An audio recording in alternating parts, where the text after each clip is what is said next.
मैं क्वेश्चन लिख दे रही हूँ, उस क्वेश्चन का अपन सॉल्व करेंगे तो अपन को समझ में आएगा कि इस एक्सपेरिमेंट का एप्लीकेशन क्या है। ठीक है, मैं क्वेश्चन लिख रही हूँ।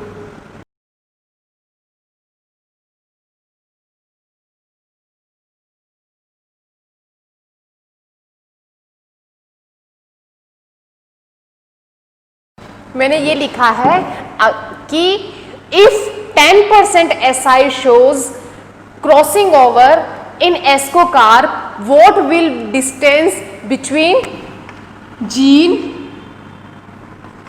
what will be distance between gene and centromere। मैंने एप्लीकेशन में एक चीज़ बताई थी कि इसका एप्लीकेशन, इसका बेनिफिट ये है कि अपन जीन और सेंट्रोमियर के बीच में डिस्टेंस को मेज़र कर सके। अब वो डिस्टेंस मेज़र कैसे होगी वो इस एग्जाम्पल से आपको बहुत अच्छे से समझ में आ जाएगी।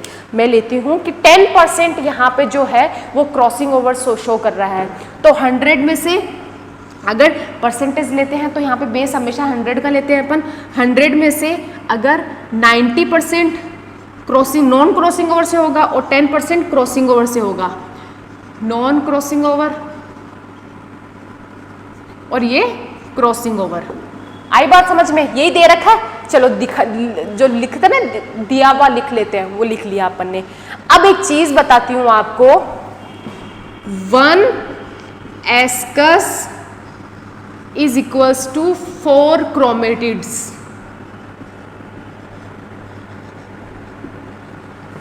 ये बॉक्स में लिख लो अपनी कॉपी में। जो फर्स्ट मियोसिस से जायगोट बन गया था, जायगोट में फर्स्ट मियोसिस होके 4 एस्कोस्पोर्स बन रहे थे ना, बस उसी को बोल रहे हैं अपन 1 ascus is equals to 4 chromatids. ठीक, तो यहाँ पे क्या हो रहा है, 1 एस्कस से 4 क्रोमेटिड्स बन रहा है, तो यहाँ पे 100 से कितना बनेगा, 100 से 400 बनेगा, और 10 से कितने बनेंगे, 10 से 40 बनेंगे। बनेंगे कि नहीं बनेंगे? अब एक फॉर्मूला होता है परसेंटेज क्रॉसिंग ओवर का कि new recombinant chromatids upon total chromatid into 100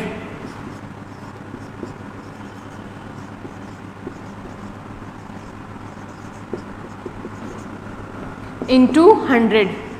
ये फॉर्मूला होता है परसेंटेज क्रॉसिंग ओवर का परसेंटेज निकालने का। परसेंटेज बोल दिया इसलिए 100 से इंटू कर दिया। अगर केवल क्रॉसिंग ओवर होता तो केवल रिकॉम्बिनेंट से ही निकाल लेते अपन, रेशियो से ही निकाल लेते। अब ये बताओ मुझे कि यहाँ पे कौन, इन दोनों की जगह क्या क्या रखूँ, टोटल क्रोमेटिड्स में जगह क्या रखूँ और न्यू रिकॉम्बिनेट्स की जगह क्या रखूँ। टोटल की जगह 400 आएगा, ये कोई बड़ी बात नहीं है, पता है अपन को 400 आएगा क्योंकि टोटल यहाँ पे 400 की ही बात हो रही है। न्यू रिकॉम्बिनेंट क्रोमेटिड बता दो मुझे कोई कि वहां पे क्या लिखना चाहिए अपन को, वहां पे कौन सी वैल्यू आएगी। वहां पे 40 लिख दूं।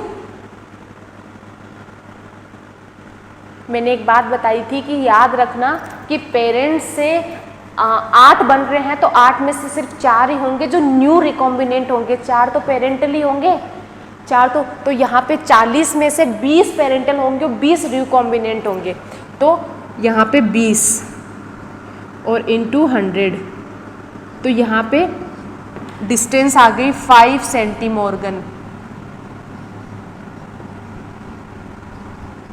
बोलो समझ में आया कि नहीं आया, आया कि नहीं आया? आ गई समझ में कि 5 सेंटीमोर्गन जो डिस्टेंस है वो किसके बीच की है, वो सेंट्रोमियर और जीन के बीच की। आई समझ में? चलो ये अपना खत्म होता है phenotypically expression in Neurospora that is haploid organism. ठीक, अब जीन एक्सप्रेशन देखते हैं।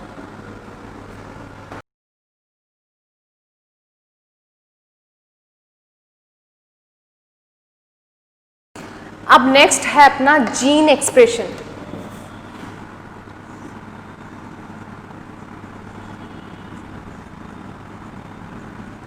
Gene expression in Neurospora. हाँ चलो, एक बात बताना, जो अपने ह्यूमन बीइंग्स है या फिर डिप्लॉयड ऑर्गेनिजम्स है, उनमें जीन एक्सप्रेशन का तरीका क्या होता है? मैं बताऊं? चलो मैं बताती हूँ। जीन होगा, that is the part of DNA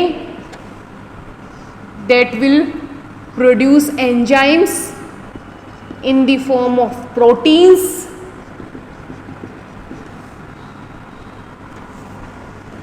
सही लिख रही हूं कि समझ में नहीं आएगा? बीच वाली स्टेप्स बतानी पड़ेगी। चलो बताती हूं। Gene will change into messenger RNA with the help of transcription method, and this messenger RNA changed into enzyme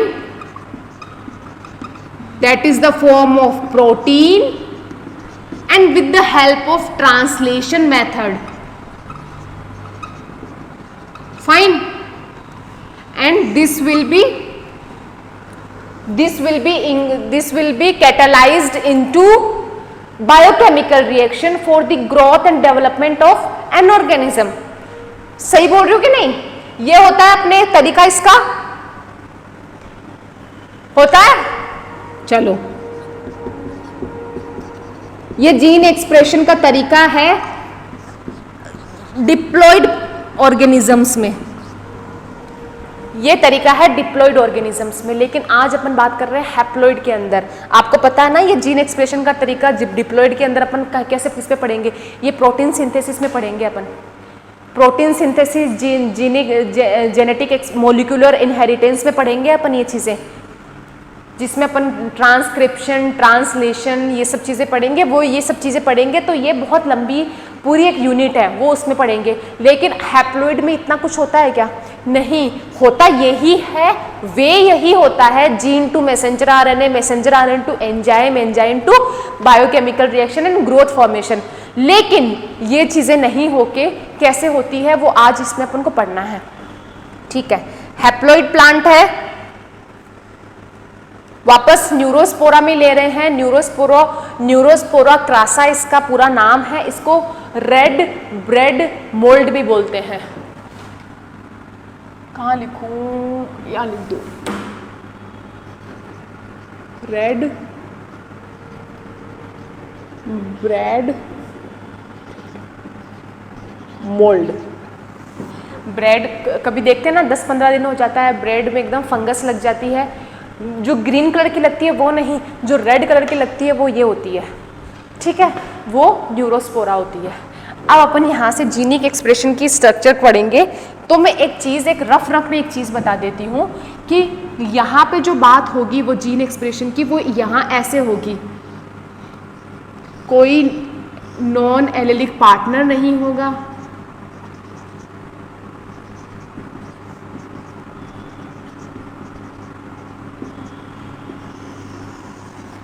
कोई नॉन एलेलिक पार्टनर नहीं होगा। एक लोकस पे सिर्फ एक एलील होगी, है ना? एक लोकस पे सिर्फ एक एलील होने वाली है, वो सिर्फ ये बात होने वाली है। और एक जीन के लिए एक ही ट्रेट होने वाला है, ये होने वाला है। अब एक बात बताती हूँ मैं आपको कि जीनिक एक्सप्रेशन को खोजने के लिए, डिस्कवरी के लिए बहुत सारे साइंटिस्ट ने बहुत डिस्कवरीज की थी। एक मैंने स्टार्टिंग में, लेसन के स्टार्टिंग में एक साइंटिस्ट का नाम बताया था जिनका नाम था ए गैरेड। ए गैरेड ने क्या किया था? इन्होंने एक experiment A Garrod, he is the father of human genetics. इन्होंने phenylketonuria, albinism and black urine disease, alkaptonuria, ये 3 ऐसे डिजीज थी। उसके अंदर उन्होंने बताया कि ये डिजीज क्यों होती है। इन्होंने बताया कि this is the result of one defective gene which control the production of one enzyme. क्या बोला मैंने? This is the result of one defective gene, मतलब कोई जीन जो एंजाइम प्रोड्यूस करने वाला है, जिस एंजाइम की कमी की वजह से वो डिसऑर्डर आगे अपीयर हो रहा है। जैसे एल्बिनिज्म ले लो, एल्बिनिज्म क्या होता है? मिलेनिन पिगमेंट की कमी की वजह से होता है, ठीक है। अब ये हुआ कि उसमें कमी क्यों हुई? डिफेक्टिव जीन की वजह से हुई। वो डिफेक्टिव जीन ने क्या किया, जो उसका काम था एंजाइम को बनाना, वो नहीं बनाया। अब वो ऐसा नहीं है कि उसने नहीं बनाया तो दूसरे ने आके बोल दिया ठीक है तू रेस्ट कर मैं बना देता हूं, नहीं। One is special for the production of one enzyme, one gene is specifically characterised for the formation of one enzyme, ठीक है। वो ही रिस्पॉन्सिबल होगा, उसकी जगह रिप्लेसमेंट नहीं होने वाला है। तो ए गैरेड का जो एक्सपेरिमेंट था, उन्होंने एक तरीके से हैप्लॉइड ऑर्गेनिजम्स के अंदर जीनिक एक्सप्रेशन के लिए एक नींव रखी थी कि one gene is responsible for the production of one enzyme which is responsible for the appearance of one character, ठीक। ये था इसका ए गैरेड का एक्सपीरियंस। लेकिन ए गैरेड का क्या था कि उन्होंने इतना ही बोल के फिर बात को ख़त्म कर दी थी। उनका एक्सपेरिमेंट पब्लिश नहीं हो पाया या फिर आगे नहीं बढ़ पाया। वो आगे बाद की बात है, अपन को इतना पता होना भी नहीं चाहिए, कोई मतलब भी नहीं है अपन को। अब जो आता है, जो एक्सपेरिमेंट अपने लिए इंपॉर्टेंट है, that is one gene one enzyme.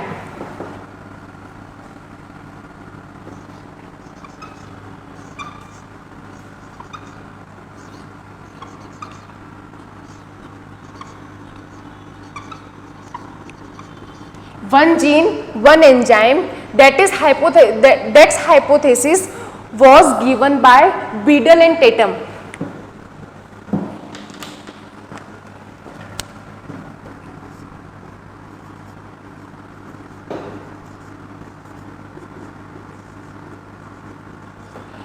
ये हाइपोथेसिस क्या बोल रही है?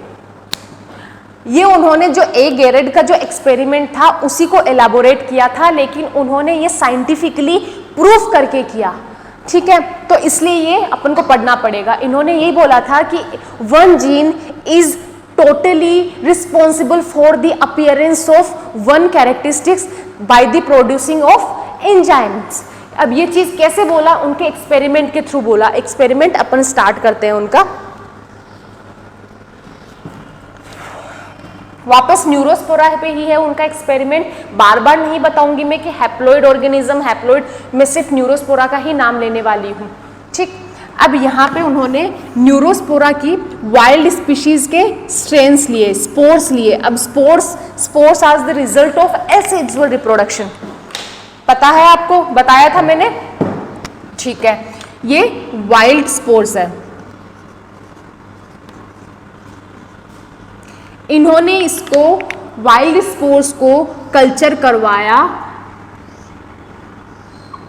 Minimum medium. अब ये मिनिमल मीडियम क्या होता है?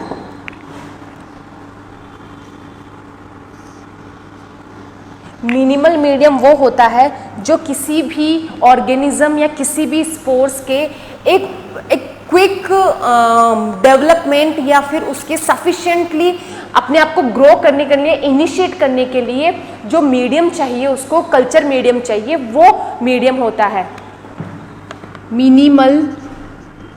मतलब इसमें वो कंटेंट हो जो किसी स्पोर के डेवलपमेंट के लिए या फिर ग्रो करने के लिए जरूरी हो। मिनिमल कल्चर मीडियम, ठीक, ये होता है। अब ये क्या है? This minimal culture medium is contained bye sugar for the carbon source,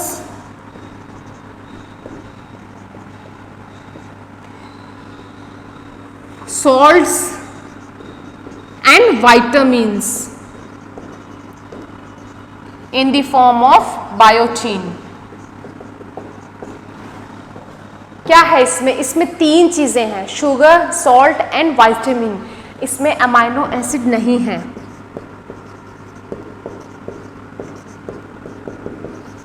Why is amino acid absent here?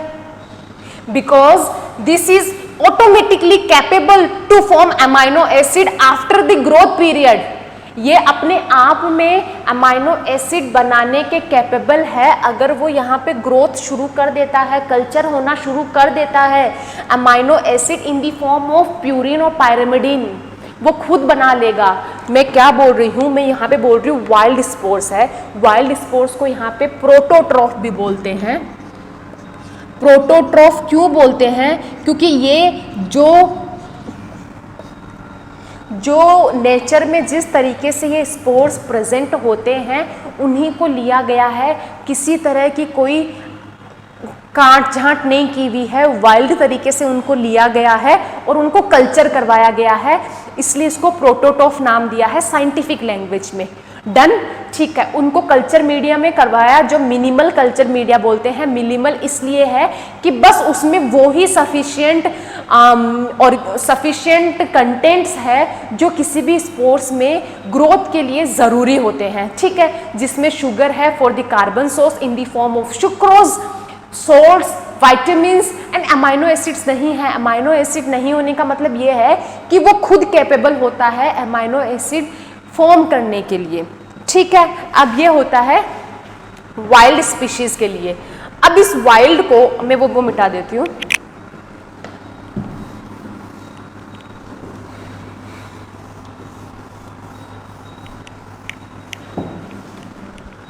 वो वहां पे ग्रो हो रहा है, न्यूरोस्पोरा के स्पोर्स है ना, वो ग्रो हो रहे हैं।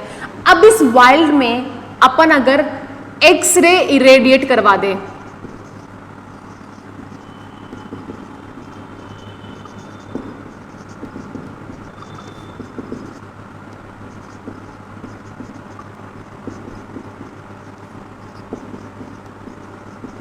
क्या लिखा मैंने, एक्सरे इरेडिएट करवा दिया अपन ने न्यूरोस्पोरा स्पोर्स के अंदर। ये जो वाइल्ड स्पोर्स है इसके अंदर अपन को, इसमें अपन ने एक्सरे इरेडिएट करवा दिया। बताओ, अभी अभी 5 मिनट पहले मैंने बताया था एक्सरे इरेडिएट करवा देने से अपन को क्या मिल जाएगा, म्यूटेशन हो जाएगा उसके अंदर। जो स्पोर्स है उसकी जो खुद की नेचुरल जो फिनोमिनन से वो वाइल्ड कहला रहा है, वो उसको वाइल्ड ना कह के उसको म्यूटेंट बोल देंगे। क्यों? क्योंकि उसमें म्यूटेशन हो गया, उसका जो न्यूक्लियोटाइड सीक्वेंस है, पॉलीपेप्टाइड सीक्वेंस है, वो चेंज हो गया just because of x-ray irradiate कर दिया उसको, तो अब उसको बोलेंगे म्यूटेंट। अब वो म्यूटेंट जो होंगे ना, उनको अगर कल्चर मीडिया में अपन कल्चर करवाते हैं, वही वापस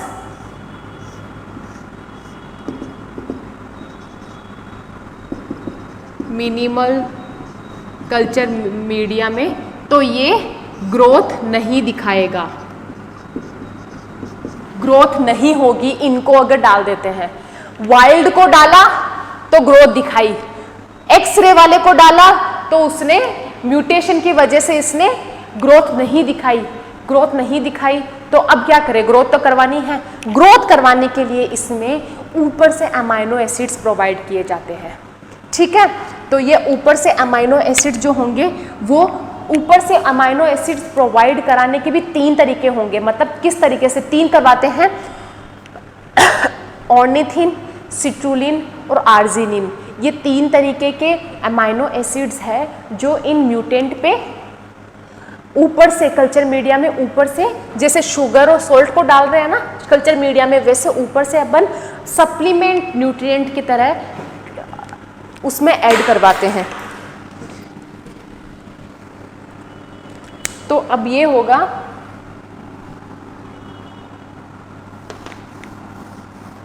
अपन को 3 तरीके के सप्लीमेंट मिल जाएंगे, mutant first, second and third, ठीक। ये तो टाइप हो गए, और ये सप्लीमेंट न्यूट्रेंट।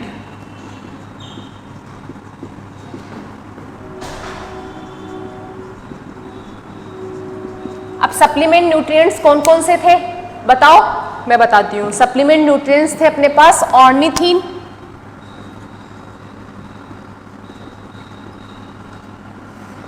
दूसरी थे सिट्रुलिन और तीसरा था आर्जिनिन। ये तीनों अपन ने खुद से प्रोवाइड करवाए हैं। ठीक है, ये जैसे अपन ने शुगर, सॉल्ट, विटामिन इनको प्रोवाइड करवाया, वैसे अपन ने खुद से प्रोवाइड करवाए हैं। तो देखा कि ये जो म्यूटेंट है, अब म्यूटेंट क्यों बोल रही हूं मैं, क्योंकि ये वाइल्ड स्पोर्स में म्यूटेशन की वजह से आगे इन्होंने अपना जीनेटिक कैरेक्टर चेंज कर लिया, इसलिए इनको म्यूटेंट बोलेंगे। और उसी को बोलते थे ऑक्सोट्रॉफ। जो म्यूटेंट है ना, जो खुद से कल्चर मीडिया में, मिनिमल कल्चर मीडिया में ग्रो नहीं कर पा रहे हैं, उनको बाहरी सप्लीमेंट न्यूट्रिएंट्स की आवश्यकता हो रही है, उनको बोलते हैं ऑक्सोट्रॉफ्स। जैसे प्रोटोट्रॉफ था, वैसे दूसरा होता है ऑक्सोट्रॉफ, म्यूटेंट। ठीक है, अब ये जो ऑर्निथिन है ना, अब अपन ये देखते हैं कि जो म्यूटेंट फर्स्ट जो होते हैं ना, कई स्पोर्स होते हैं जिनको म्यूटेंट फर्स्ट क्राइटेरिया में रखते हैं, कईयों को सेकंड में रखते हैं और कईयों को थर्ड में रखते हैं। तो ये होता है कि म्यूटेंट फर्स्ट वाले आर्निथिन में भी ग्रो कर जाते हैं, सिट्रुलिन में भी कर जाते हैं, आर्जिनिन में भी कर जाते हैं। सेकंड वाले इसमें नहीं कर पाते, इसमें अकेले में कर सकते हैं, इसमें अकेले में कर सकते हैं, और इसके वाले इसमें भी नहीं, इसमें भी नहीं और इसमें भी नहीं। तो एक बात बताओ ना, इस पूरी इंडेक्स से अपन को एक चीज का रिजल्ट मिल रहा है कि arginine is the last product of this phenotypically sequence ratio. समझ में आ रहा है? आर्जिनिन लास्ट अपने पास प्रोडक्ट है जिसकी वजह से ही ये सारी प्रोसेस हो रही है। मतलब आर्जिनिन ही वो एमाइनो एसिड या फिर बाहरी सप्लीमेंट न्यूट्रिएंट है जो ग्रो स्पोर्स के, वाइल्ड स्पोर्स जो म्यूटेंट बन गए, उनके स्पोर्स के डेवलपमेंट के लिए ज़रूरी हैं, उनके ग्रोथ के लिए ज़रूरी है। आई बात समझ में? अब इसके आगे की कहानी इधर बताती हूँ।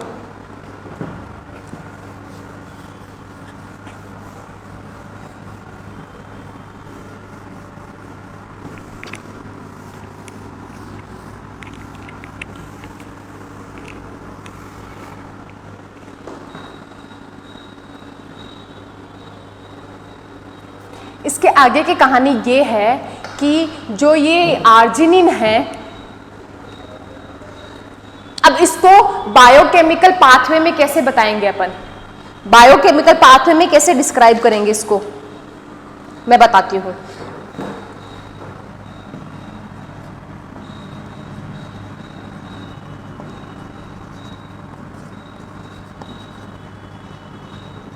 बायोकेमिकल पाथवे होता यह है कि जो कल्चर मीडिया है उसमें किसी भी तरीके का कोई अगर प्रिकर्सर हो, मीन्स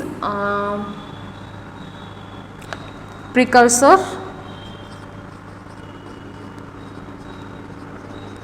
वो ऑर्निथिन बनाएगा, ऑर्निथिन फिर बनाएगा सिट्रुलिन, और सिट्रुलिन लास्ट में बनाएगा आर्जिनिन। ये है इसका सीक्वेंस। आर्जिनिन के बनने का सीक्वेंस ये है कि पहले प्रिकर्सर एज ए ग्लूटामेट भी ले सकते हैं, सक्सिनेट भी ले सकते हैं, कुछ भी हो सकता है। ऑर्निथिन बनाएगा, सिट्रुलिन बनाएगा, एट दी एंड आर्जिनिन बनेगा। आर्जिनिन ही है जो स्पोर्स के ग्रोथ के लिए रिस्पॉन्सिबल है कल्चर मीडिया के अंदर। ठीक, तो अब होता यह है कि बायोकेमिकल पाथवे में ये होता है कि ये अपना डीएनए है, अपना मतलब न्यूरोस्पोरा का अपना समझ लोगे आप, ये न्यूरोस्पोरा का डीएनए है। ठीक है, चलो डीएनए पे क्या होते हैं, डीएनए पे हमेशा जीन्स सीक्वेंस बाय अरेंज्ड होती है। ठीक है, तो यहाँ पे एक जीन अरेंज है, यहाँ पे दूसरी जीन अरेंज है और यहाँ पे तीसरी जीन अरेंज है। ठीक, अब मैं ये लिख देती हूँ जीन 1, जीन 2 और ये जीन 3। जीन क्या करेगा, gene always produce enzymes in the form of proteins. तो ये एंजाइम बनाएगा, एंजाइम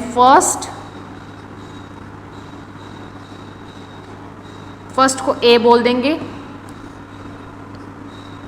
एंजाइम सेकंड को बी बोल देंगे और ये एंजाइम थर्ड जिसको सी बोल देंगे। हो गया बात। अब होता क्या है, अपन ने ये जो वाइल्ड स्पोर्स थे वाइल्ड स्पोर्स थे कि नहीं थे? वाइल्ड स्पोर्स पे अपन ने करवाया उसको एक्सरे से इरेडिएट करवाया अपन ने, म्यूटेशन हुआ उसमें, म्यूटेंट बने वो। तो होता ये है कि this gene will produce enzyme A, enzyme A is responsible for the conversion of precursor into ornithine. That gene two produce enzyme B. Enzyme B is responsible for the conversion of ornithine to citrulline, as well as gene 3 produce enzyme C. Enzyme C is responsible for the conversion of citrulline to arginine. ठीक है, तो ये यहाँ पे इसका role होता है, यहाँ पे इसका रोल होता है और यहाँ पे इसका रोल होता है। रोल होने का मतलब ये कि अगर ये होगा तो ऑर्निथिन बनेगा, एंजाइम फर्स्ट होगा तो एंजाइम एक सीक्वेंस का एंजाइम बनेगा, एंजाइम प्रिकर्सर को चेंज करेगा ऑर्निथिन में। देखो ऊपर क्या लिखा है, 1 gene 1 enzyme, gene 1 enzyme A that will change precursor to ornithine. इन दोनों का काम नहीं है ऑर्निथिन प्रिकर्सर को ऑर्निथिन में चेंज करना, सिर्फ ए जीन 1 का काम है। इसी तरीके से ornithine will be changed in citrulline with the help of enzyme B. Simultaneously, citrulline will change into arginine with the help of gene 3rd with the production of enzyme 3. But अगर इनमें से कोई एक प्रोसेस रुक जाती है, ये रुक गई, और ये किसकी वजह से रुकी? अपन ने क्या करवाया था? अपन ने एक्सरे इरेडिएशन करवाया था एक्सरे रेडिएशन, इसकी वजह से ये प्रोसेस ब्लॉक हो गई। ठीक, ये प्रोसेस ब्लॉक हो गई, जीन वन ने अपने सीक्वेंस को चेंज कर दिया, तो जो एंजाइम यहाँ चाहिए था इसको इसके अंदर चेंज करने के लिए वो नहीं मिल पाया, तो यहाँ पे क्या ऑर्निथिन बनेगा? ऑर्निथिन नहीं बनेगा तो क्या आगे की प्रोसेस हो पाएगी? आर्जिनिन जो सबसे ज़्यादा ज़रूरी है कल्चर मीडिया के अंदर for the growth and development of spores, तो ये बन पाएगा? ये नहीं बन पाएगा। तो क्या वो म्यूटेंट जीन्स ग्रोथ कर पाएगी? नहीं कर पाएगी। तो यहाँ पे ये होता है कि अगर अपन ऑर्निथिन को बाहर से सप्लीमेंट के तौर पे, सप्लीमेंट न्यूट्रिएंट के तौर पे कि अगर प्रोवाइड करवाते हैं तो भी ये रिएक्शन इंड्यूस हो जाएगी, ऑर्निथिन से सिट्रुलिन बन जाएगा, सिट्रुलिन से आर्जिनिन बन जाएगी।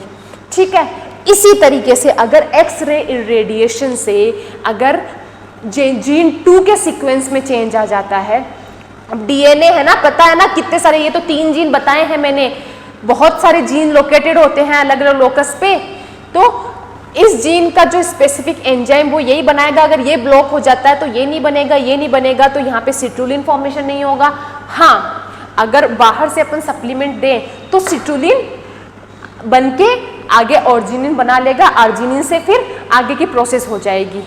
लेकिन सबसे इंपॉर्टेंट जो स्टेप है, आर्निथिन भी ना हो, सिट्रुलिन भी ना हो, केवल अपन आर्जिनिन भी ऊपर से प्रोवाइड करवा दे, तो क्या म्यूटेंट जीन में ग्रोथ हो पाएगी?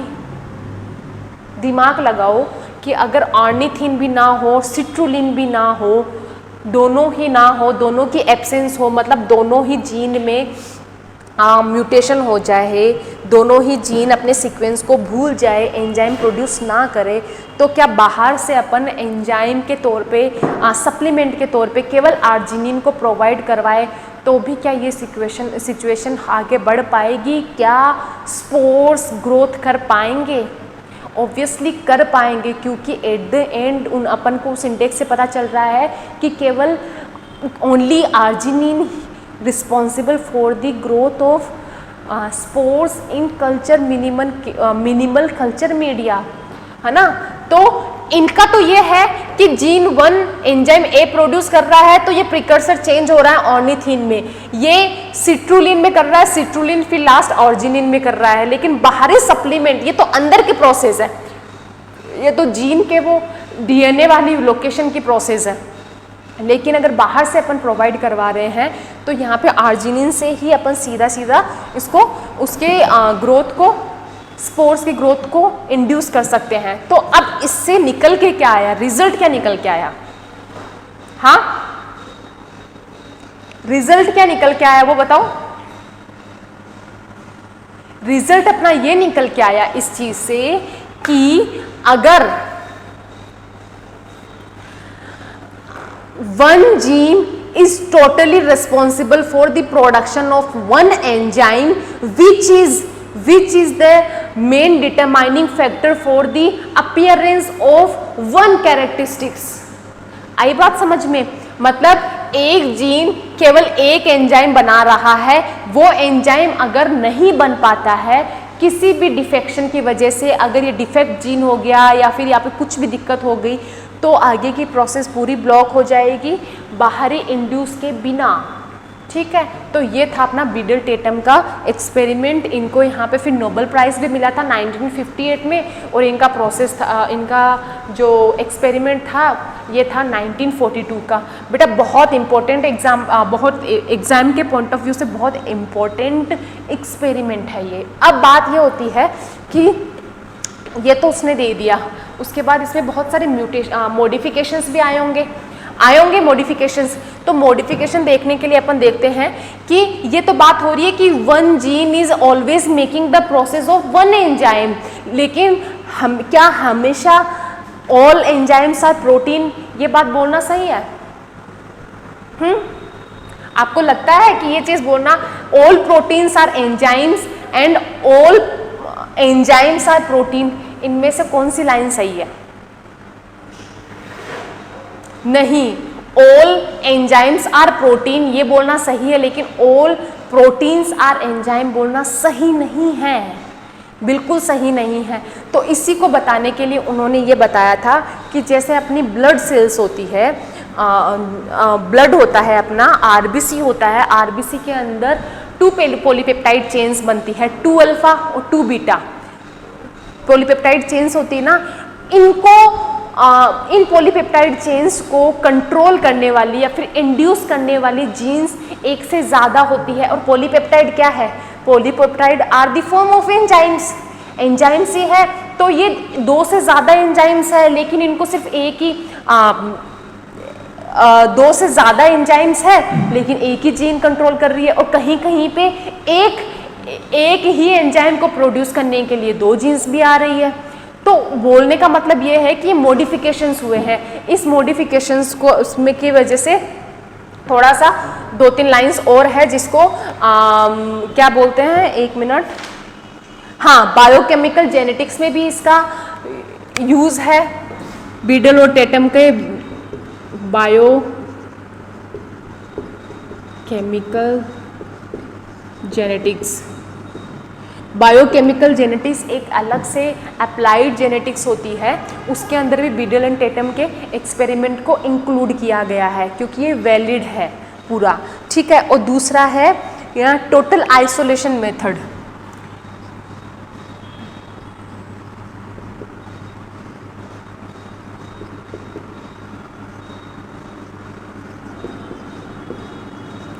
टोटल आइसोलेशन अभी पता ना, आइसोलेट कर दो, कोरोना पॉजिटिव आ गया, ये कर दो वो कर दो, उसी तरीके से है कि ये टोटल आइसोलेशन मेथड है। इसमें ये होता है कि इन्होंने न्यूरोस्पोरा को टोटली ही आइसोलेट करके किया गया है, किसी तरह का कोई इंटरफेरेंस नहीं है उसके स्पोर्स के अंदर। मतलब एसेक्सुअल स्पोर्स है, सेक्सुअल एस्कोस्पोर्स होते हैं और वेजिटेटिव कोनिडिया की हेल्प से होता है। तो ये टोटली डिफ्रेंशिएट किया गया है, किसी तरीके की इंटरफेरेंस नहीं है। और तीसरा है वन जीन वन एंजाइम की जगह उन्होंने मॉडिफिकेशंस में आ गया वन जीन वन पॉलीपेप्टाइड।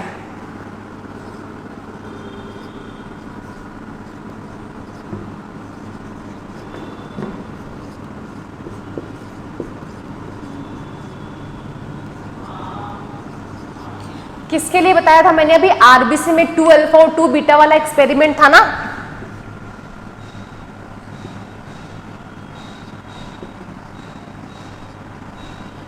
उस एक्सपेरिमेंट के बाद में बोला गया कि वन जीन वन एंजाइम की जगह वन जीन वन पॉलीपेप्टाइड भी बोल सकते हैं, क्योंकि यहाँ पे पॉलीपेप्टाइड्स का फॉर्मेशन हो रहा है रिप्लेसमेंट ऑफ एंजाइम्स। ठीक, अब तीसरा जो है इसको ये बोल सकते हैं 1 जीन 1 सिस्ट्रॉन।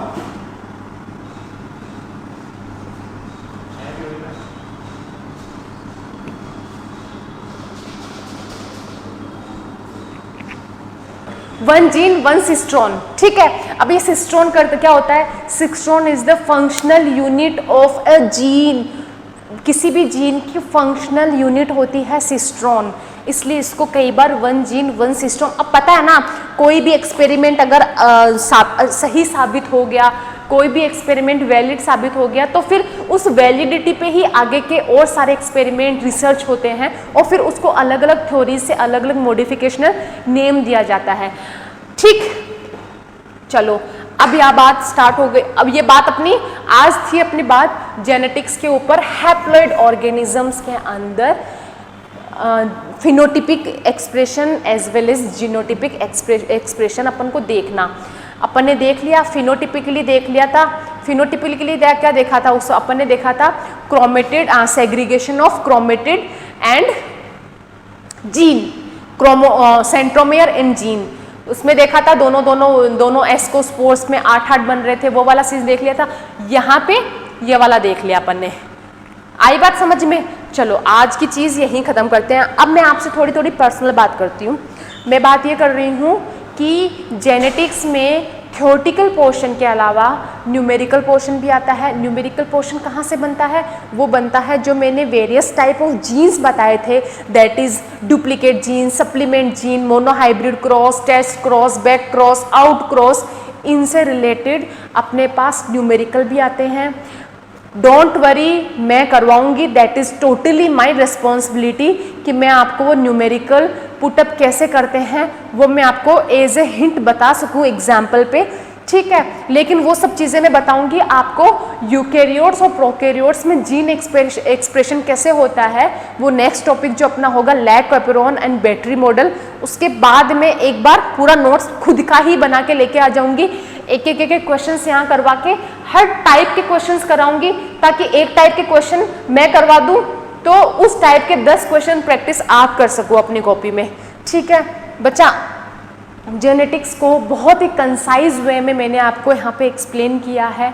बहुत बड़े बड़े लेक्चर्स भी हो सकते थे बट मुझे ज़रूरत नहीं लगी, क्योंकि मेरा ये पर्सनल एक्सपीरियंस है कि मुझे पता है कि जेनेटिक्स में से क्या आता है, बस वही बताया मैंने आपको, ठीक है। All the best for your journey. Exams के लिए जो भी पढ़ रहे हो सब एकदम मन लगा के पढ़ो। अगर एग्ज़ाम आपका सितंबर में हो जाता है तो उसके लिए अपने आप को फुली मेंटली प्रिपेयर रखो। Stay safe, stay at home, good bye.